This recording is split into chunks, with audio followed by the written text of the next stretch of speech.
perkenalkan, nama saya Joshua Jackson Ferry Alamsyah, NIM 6203210024. Di sini saya akan mempresentasikan tugas proyek saya mata kuliah biokimia yang dengan judul metabolisme protein. Oke, baik, langsung ke pengertian. Pengertian metabolisme ini adalah proses kimia yang terjadi dalam tubuh untuk mencegah dan mengembangkan protein, di mana tubuh kita juga perlu fungsi seperti membangun jaringan, mengatur fungsi tubuh, dan sebagai sumber energi. Untuk selanjutnya itu ada tahapan metabolisme protein. Ada beberapa tahapan. Yang pertama itu tahapan pencernaan, di mana pencernaan protein dipecah menjadi peptida dan asam amino oleh enzim protease dalam sistem pencernaan, dan itu terjadi di dalam lambung dan di usus kecil. Yang kedua itu ada absorpsi, yang dimana asam amino diserap ke dalam darah melalui dinding usus kecil dan diangkut ke dalam hati melalui vena porta hepatika. Terus selanjutnya itu ada sintesis protein, yang dimana sintesis protein ini itu asam amino digunakan untuk membangun protein baru yang ada di dalam tubuh, terjadi di bagian jaringan tubuh seperti otot, kulit, dan juga rambut. Yang terakhir itu ada katabolisme. Katabolisme ini itu protein yang di dalam tubuh dipecah menjadi asam amino dan digunakan sebagai sumber energi. Ini juga katabolisme ini juga terjadi ketika tubuh membutuhkan energi dan tidak ada sumber energi lain yang mencukupinya. Selanjutnya itu ada faktor yang mempengaruhi, yang dimana ada beberapa.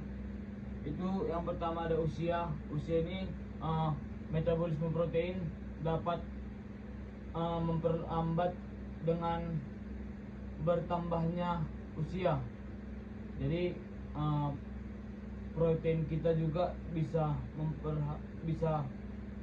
payah masuk ke dalam tubuh karena adanya faktor usia. Yang kedua itu ada juga karena faktor kesehatan, yang dimana faktor kesehatan ini itu terjadi karena bisa berkurang protein karena adanya penyakit tertentu di dalam tubuh, seperti penyakit ginjal, penyakit hati, dan yang mempengaruhi metabolisme protein. Yang ketiga itu ada nutrisi. Faktor yang mempengaruhi metabolisme protein ini juga itu bisa dipengaruhi oleh nutrisi, yang dimana kita kurang asupan protein yang cukup untuk metabolisme protein kita semakin meningkat atau semakin membaik, atau juga agar metabolisme protein kita menjadi normal.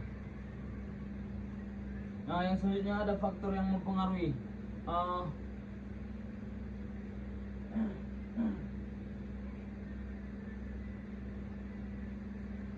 Faktor yang mempengaruhi ini ada membangun jaringan. Itu fungsi metabolisme protein, ada membangun jaringan, seperti membangun jaringan ini. Protein ini digunakan untuk membangun dan memperbaiki jaringan yang ada di dalam tubuh seperti otot, kulit, dan juga rambut. Yang kedua, mengatur fungsi tubuh, yang dimana ini protein kita juga perlu untuk mengatur fungsi tubuh,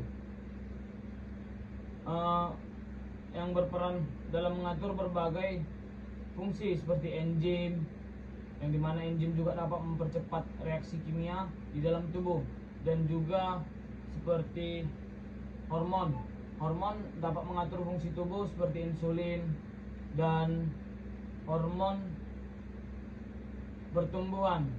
Yang ketiga itu ada sumber energi, yang dimana ini juga berfungsi sebagai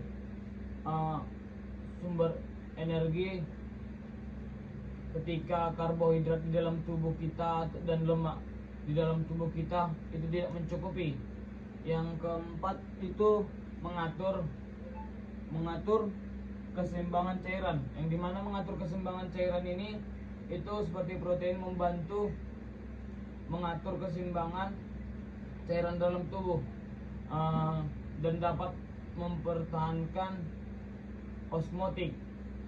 Jadi juga fungsi metabolisme protein ini bisa juga untuk mengatur segala cairan yang ada di dalam tubuh kita. Yang selanjutnya itu mengatur pH tubuh, yang dimana metabolisme protein ini juga perlu untuk mengatur pH di dalam tubuh, yang untuk membantu mengatur pH tubuh dengan bertindak sebagai buffer untuk bisa memperbaiki atau mengatur metabolisme protein kita bisa berjalan dengan atau bereaksi dengan baik.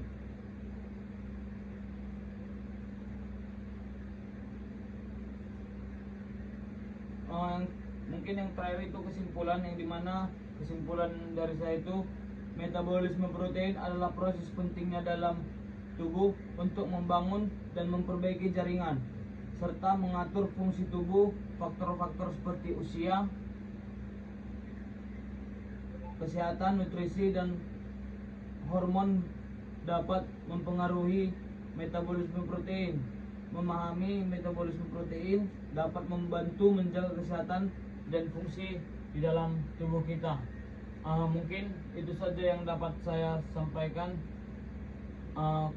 Kurang lebih saya mohon maaf ketika ada kesalahan. Mungkin itu saja yang dapat saya sampaikan. Saya ucapkan sekian dan terima kasih.